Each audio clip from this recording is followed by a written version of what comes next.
There are moments in everyone's life that make them question everything.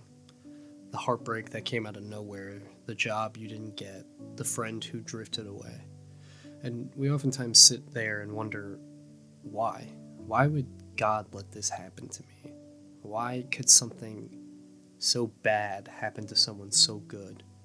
Why would something so painful be a part of the plan? But maybe the plan was never about keeping you comfortable. Maybe it was about shaping you, preparing you for something you can't see yet. Because God doesn't always move in ways that make sense. He moves in ways that make you grow. When something bad happens, we always assume that God is silent. He's omniscient.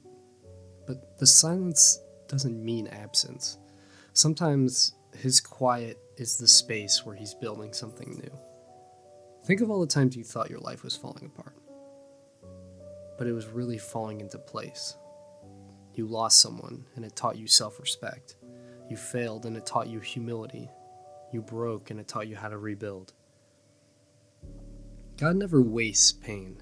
He uses it like a sculptor uses a chisel, not to destroy the stone, but to reveal the masterpiece inside it. You don't see it while it's happening, but one day you'll look back and realize that even in those darkest moments, there was intention written in. Your 20s can kind of feel like a constant test of faith. I can talk from self-experience, but you're trying to always find yourself, make sense of the world, and trust a plan that you can't see. And then there are nights where you'll doubt everything, when prayer feels like talking to a wall, when everyone around you seems to be doing the exact opposite of what you're doing, and when it seems like God forgot your name. But the truth is, even unanswered prayers are answers, because sometimes God withholds what you want to give you what you need. You may not understand it now, but the very thing you thought would break you might be what saves you later. God's timing isn't late. I think it's very deliberate. He's not ignoring you. He's aligning you with what he has his plan for you to be. There's a verse that says, "Be still and know that I am God." The exact book and number escapes me, but it doesn't say be busy. It doesn't say be certain or even have it all figured out. It just says be still. Because when life feels like it's spinning out of control and you're not really sure where you're going to end up, stillness is the act of trust. Maybe God isn't testing your patience. Maybe he's testing and strengthening your faith. Maybe he's removing what you've outgrown or protecting you from what you can't handle just yet. It's easy to thank him when life is good, but real faith is trusting him when you don't understand, when you're in the middle of the storm and still believe the sun will rise again. Eventually, one day you'll look back and see it, how everything went wrong, and still you were led exactly where you were meant to be. A person who left made room for someone better. The failure opened a door you didn't know existed.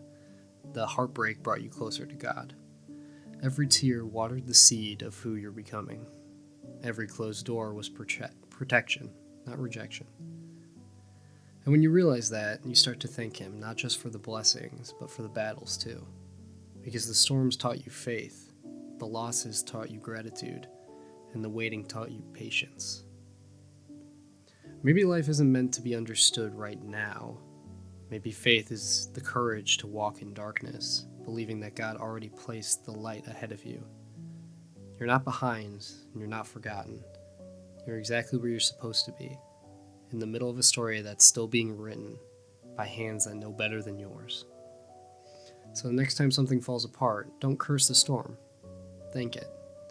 Because these battles are crafting you into a warrior you could only imagine. Because even if you can't see it yet, God is turning into something beautiful. And one day when you look back, you'll understand it all had to happen this way. And I think that's a beautiful realization to have. Love.